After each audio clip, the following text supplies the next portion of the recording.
Now again, I also had a contact with a man named Daniel. You can hear about the story on the free 3.5-hour Project Camelot video that's on my website. You can go look it up. I met this guy in New York. I was stranded at the airport because of the snow. I ended up going to a Denny's. It was the only place that was open. I had brought the Montauk book with me for some reason, even though I thought it was all just a bunch of crap. And this dude walks by in like biker gear and a big burly beard. Big guy. So, you like that stuff, huh? You like that Montauk? I said, oh my gosh, this is all a bunch of crap. He says, you know, I used to work for Preston Nichols. What? Preston Nichols is one of the authors of the book. And I just started laughing. I said, look, there's no way that you worked at Montauk, because Montauk is a joke. It's fake. Well, he kept on talking, and the next thing you know, he sat down, and we stayed up all night, and I had like scribbles all over the placemats. And I mean, this guy, and it's a shame that he doesn't want to go public, because I'll tell you, he's got an amazing amount of information. And I didn't go into it very much yesterday. Some people asked me to go into it a little bit more, so I will do that. You have to understand that there is a basic New World Order, an Illuminati, if you will, which is primarily run by the Rothschild family.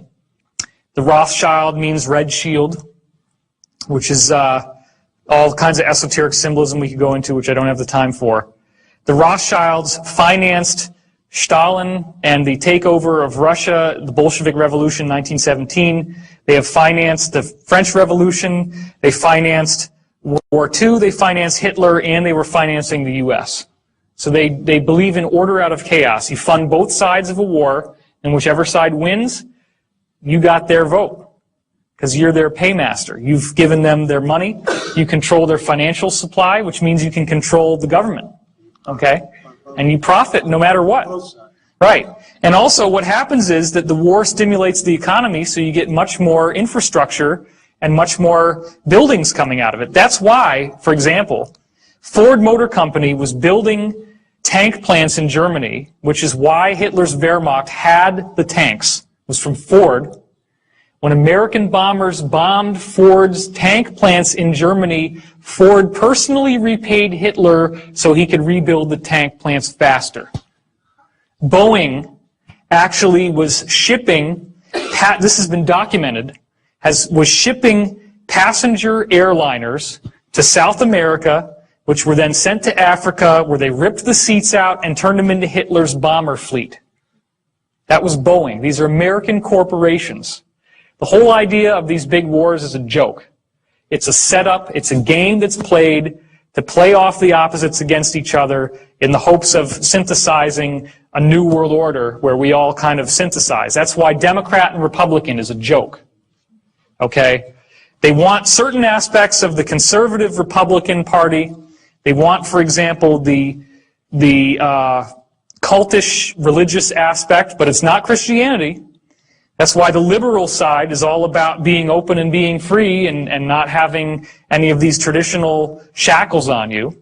Because what they ultimately want is a racist society. They're very racist, and they're interested in a new world order which is run by a Luciferian philosophy. Now, this is very disturbing sounding stuff, but they actually believe that since they have the secret tradition that goes back to Atlantis, and that they've been persecuted for thousands and thousands of years by various people, nobody persecuted them as badly as the Roman government through the Catholic Christian Church.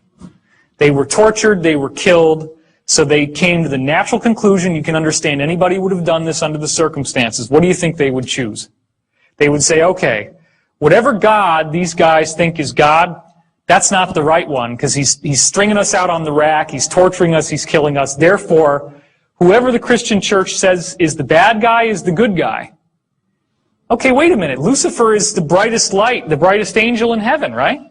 And he's the one that got tossed out of heaven. Well, maybe he got tossed out of heaven because he was too cool, right? Because everybody else in there was a bunch of corrupt shysters. Well, this is actually what the most powerful people in the world think.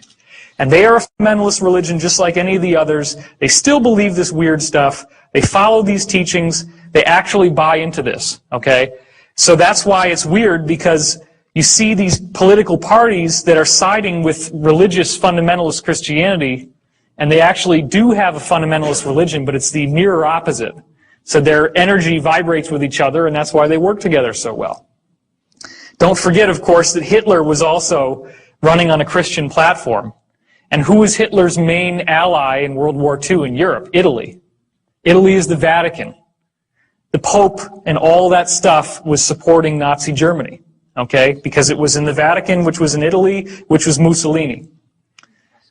So, the reason why I'm telling you all this is not for you to have a fatalistic sense of doom. It's to also enlighten you to the fact that this is going on, that it's real, and that the Nazis were very, very proactive in rebuilding all of the ancient secrets that had been lost. Because for the first time, they had a world power government that could go out and militarily by force invade places that were being kept under lock and key with heavy guard, and go in and steal the artifacts and the technologies that would allow them to rebuild their so-called master race and all this stuff that they're so into. Okay? What's that? Raiders of the Lost Ark. Raiders of the Lost Ark, exactly. So, what do you think happens when a UFO crashes in World War II, and the people who financed Nazi Germany, once it collapsed, they're looking for as much technology, as much goodies as they can get their hands on. So what do you think they're going to do when these UFOs crash? They're going to want to rip out everything from those UFOs imaginable and reverse engineer it and make it into something they can use. So what's the first thing that they go for? They take out the chair. Because these UFOs, you're sitting there in the chair and you say you want to go somewhere, you meditate on it, and a vortex opens up in front of the ship and you fly through it, and you pop through a wormhole and you end up somewhere else. Okay? So that's what the chair does. The chair is the interface with your consciousness. So when you understand that your consciousness is interfacing through the chair, that helps you get to a point in yourself where you can see that the chair is a psychic amplifier. That's what it does. The chair's function is that it takes your natural, innate psychic function and makes it vastly more powerful. People may not know what the Philadelphia experiment is. Oh, the Philadelphia experiment was the result of the testing of high-energy arc welding on the creation of very large battleships by the U.S. Navy in World War II surrounding Norfolk Naval Air Force Base, which I used to be right near in Virginia Beach. What they found was that when you got this high energy, this was the highest arc welding ever done, like a big bolt of lightning. And it pinched time-space into space-time. So you get this black hole in the room. And then actually they were having tools disappear. So the tools never came back, and they realized there's something here we can use, and they actually designed it into something that they put on the ship in the hopes that the ship would be able to be invisible, like the tools became invisible. What they didn't realize is that they were going to jump from one place to another, and it had a devastating effect on the crew.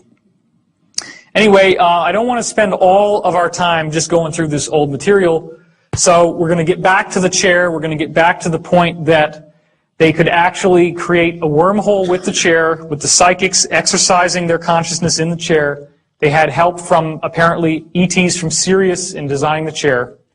And the chair allowed them to send people through time. There were multiple wavelengths that the chair cranked out on graph paper. Okay? Some of those wavelengths were corresponding to a natural 20-year harmonic in the Earth's vibration. And that 20-year harmonic, as it turns out, if people were moving through time, which is one of the things they found they could do, is send people through time, this wave would tell you exactly where you were in time, depending on where up and down it was. So what they found that was so bizarre was that at December 21st, 2012, they could calculate it down to the day, that's how precise this was, that for some reason all the graphs, all the waves would go into a complete flat line. They no longer moved up and down like before. They went flat for like 7 or 8 seconds.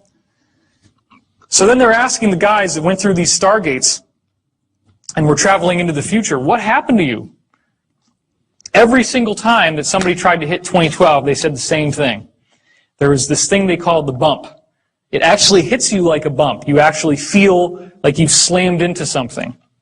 And as soon as it slams into you, You have the most incredible religious experience you can imagine. Cosmic consciousness. Your consciousness just blasts into this wonderful place where you have awareness of no space, no time. All knowledge is available to you. Ecstatic God consciousness. You could be the galaxy. You could be a subatomic particle. You can go everywhere, do everything, and there's no sense of it ever ending. So when it finally stops, you just can't even believe that you're back to who you were before. Like what happened to Jodie Foster? Exactly what happens to Jodie Foster in Contact. So, Is that the moment of no time then? that's the zero time, yeah. And Daniel doesn't agree with me on this, but I believe that 2012 is our zero time reference. By the way, Daniel did say that the Stargates are real, that there is one main Stargate per planet, that they dug them up from ancient Atlantean technology.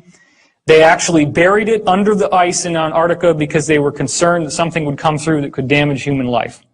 So that is real. Stargate SG-1, all those television shows, of which there's 10 seasons, the first and second year of Stargate SG-1 are remarkably loaded with real stuff. And there's even an episode of Stargate called Wormhole Extreme, and you remember that one? Where they're making a fake television show about a real Stargate program. It's like this inside tongue-in-cheek joke. And everybody watching the show kind of knows, okay, they're telling us something here. There's something real behind all this stuff. Well, it's true. Why do they do that? Okay, that's a very good point. The reason why they do that is that you hide the truth out in the open. So that if I go into this lecture and I'm telling you all this stuff, you can just say, oh, well, he's just into Stargate. You know, he's just watching television shows. But in fact, this was really cool. One time, I was sitting down with Daniel one day, and we're talking about the looking glass. And this has a little orb that appears when you're looking at a particular place, and it's a ball of light. So they gave it this really weird name. They call it an outer band individuated teletracer. Okay?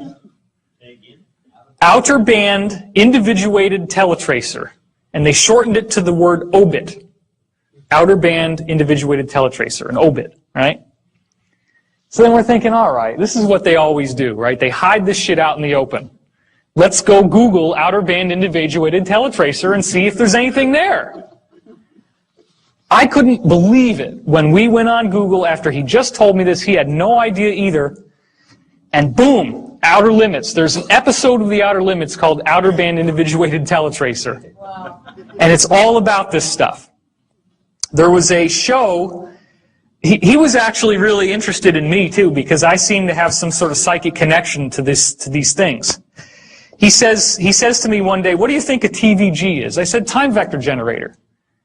How did you know that? You're right. I don't know. Yeah. So I did not go to Montauk. I've never sat in the chair. Somebody asked me that. Were you in the chair? No. I was just very, very fortunate by some kind of crazy synchronicity to meet this guy. I wish he would go forward, but he doesn't want to. He did tell me, by the way, that they have found life on other planets. He said that the moon Io around Jupiter has little creatures crawling in the rocks. He said that Mars once had a civilization, that they've actually had astronauts on Mars, that they have a photograph that he saw of these astronauts waving with a big pyramid next to them. They actually have underground bases on Mars. There's a technology we've learned about from other witnesses now called a jump room, where you walk into the room, it's like an elevator, the doors close, you suddenly feel really sick to your stomach, the doors open, and boom, you're on Mars. Just like that. No time has elapsed. So these technologies already exist. And I would certainly like to have one. It would be a lot easier than taking an airplane flight. You can get over the stomach thing, I guess. So, again, all gate travel is much better than using a ship. It's a much preferable method than traveling by a spaceship because you go a lot faster and you go a lot farther. And you can reverse engineer it by taking the seat out of the ship, which is what they're doing here. So, have these seats ever showed up in film so that they can hide it out in the open? Well, check this out. There's your seat. Now, this one doesn't actually have any consciousness interface, but some of the other ones do.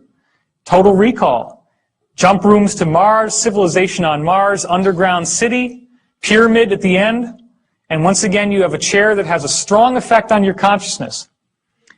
In Stargate SG-1, they have the chair of the ancients, and O'Neill sits in it, and it activates and amplifies his consciousness, which allows him to defeat the evil fleet of the Goa'uld by shooting balls of light at them. Minority Report.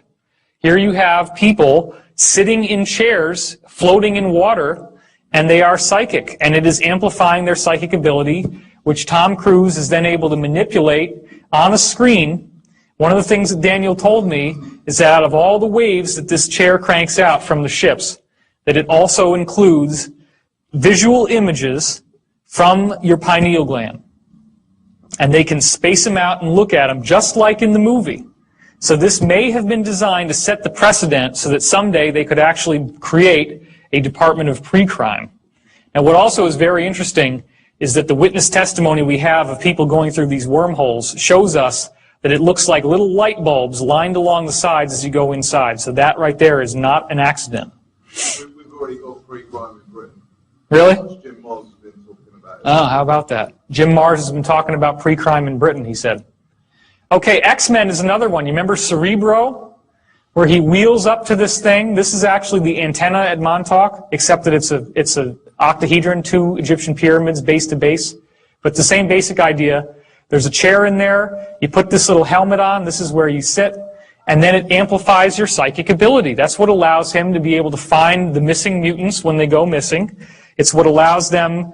Remember that one scene in X-Men where one of the whole movies actually, the plot is that there's an evil force that's going to harness his consciousness to get him to run the chair and basically kill everybody who's a mutant on the planet with the psychic amplification. So this is all based on this real technology. Now here's what was strange. This 20-year loop has a bad side effect. When the Philadelphia experiment happened 20 years ago, there was an enormous amount of energy released. That energy reflected through the time domain. It got stuck in the time domain. An enormous, almost a nuclear release of energy was caused in the Philadelphia experiment, or the Rainbow Project, in 1943. There's a 20-year harmonic, and during certain favorable points in the harmonic, if you have a huge energy release, you're going to get another one down here, and you have a conduit or a gateway between those two areas. Okay? This is bad. We don't like this. This is called a rift. It's very dangerous. It's very serious. 1943 created a rift 40 years later with 1983, I guess somewhere around here. And 1983 was when a creature got through, August 13th, 1983, and trashed the entire base. And destroyed the Montauk base, destroyed the chair. It just so happens that Daniel called in sick and wasn't at work that day. So he didn't get mind wiped, so they didn't erase the memories out of his mind. So he remembers everything that he learned and everything that happened when he was working on this base. Somebody has a question. I just heard it in my head. What kind of creature? The creature was based on the movie Forbidden Planet, which was the monster from the id.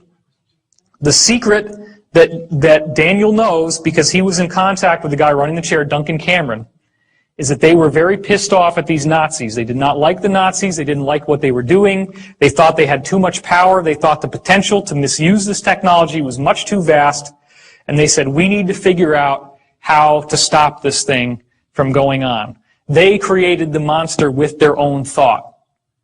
The official view is that it's a rift and that some interdimensional monster came through. The reality is they took advantage of the 20-year harmonic, which they knew would have that energy, and they used it to create that monster to kill the program, and it worked.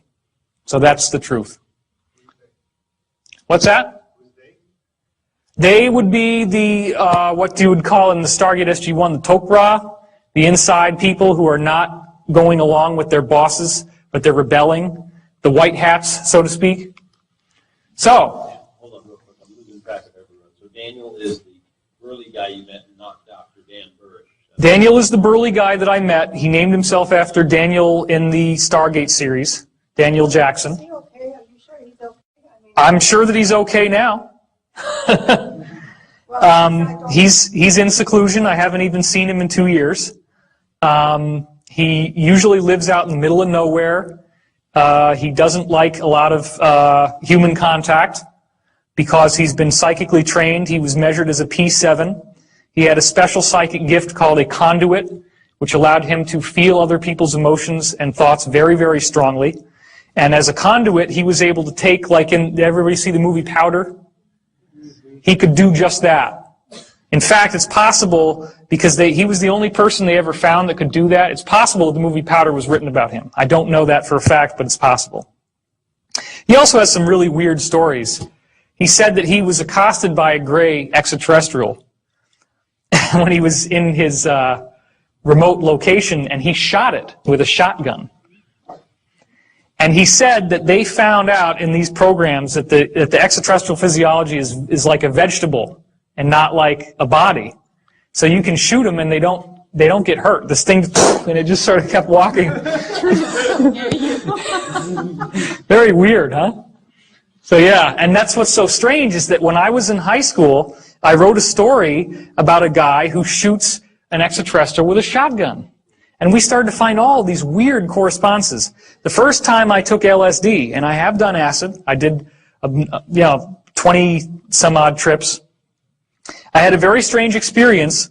As I was coming down the stairs, I was peeking. I was like, what in the world is happening to me?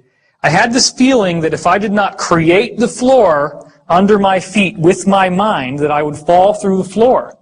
And so I'm walking very carefully like this, tripping, just, oh shit. It turns out that that's exactly what happened in the Rainbow Project Philadelphia experiment. It turns out that the people who could remember where they were before they went into this gray mist of zero time didn't get stuck in the hull of the ship. But the people who couldn't remember where the ship was and couldn't create the ship from memory, when they got through, they were stuck in the hull and died in many cases because you can't pull somebody out. So he said, he has some weird ideas, and, he thought that I was connected to the project somehow, like my soul is basically helping to relieve the karma of the planet through this thing that happened. And I guess this is part of what I have to do, is share this with you, because obviously there's a reason why I met this guy. And that's the funny thing, too, is you can tell that this is real because people ask me a question, and I pop out with something new, because I've had many, many hours of conversation with Daniel. No, I'm not gay. No, we're not homosexually involved. Somebody wrote that on the internet. It's like, forget it. I haven't even seen him in 2 years. We were just friends, that's all. Okay? Get over it. And even if I was gay, which I'm not, what possible difference would that have to my message or to the value of the material that I'm sharing with you? Can I get an amen on that? Come on. I mean, really, let's just let go of these ridiculous prejudices, because everybody has a right to be here. Every soul is precious beyond measure. I am not a racist. The DNA level shows us that we are so similar that you cannot actually tell what somebody's race is from a genetic test. There's only very, very weird special things that they have to go out of their way to find to look. But we're 99.9% the same. It is. It's a smear tactic, and it's being used to dumb us down and to get us fighting with each other rather than looking to the source of the problem. Okay? But that's what we're doing. By shedding light on it, we're helping to understand it. So, the reason why I'm going to go into rifts and holes in time is because it has to do with 2012, and it has to do with you breaking down the conditioning. Let me finish the sentence. Breaking down the conditioning that has kept you from seeing the greater reality that we live in. Question? Can you go back to the 20-year space-time cycle? Yep. So you were saying before that at the apex of the current cycle, you get a rift in time, and one was created in 1943, another in 1983. Is there a possibility of that happening again at some point in the other? Yeah. Okay. He asked a good question, which is, okay, the apexes of the wave and the bottoms of the wave is a 20-year cycle, but especially from top to top, the 40-year cycle, from 43 to 83, you get this big conduit, you get this big rift that was created by the Philadelphia experiment. Now again, it could have been anywhere. It was the fact that the Philadelphia experiment was done when it was that created a harmonic coupling 40 years later. That's all. I don't know for a fact that that was on the peak of the wave. He didn't say that. However, this wave is a subharmonic. It's only a subharmonic. The 2012 wave is much more powerful because we're dealing with ultimately a 26,000-year cycle.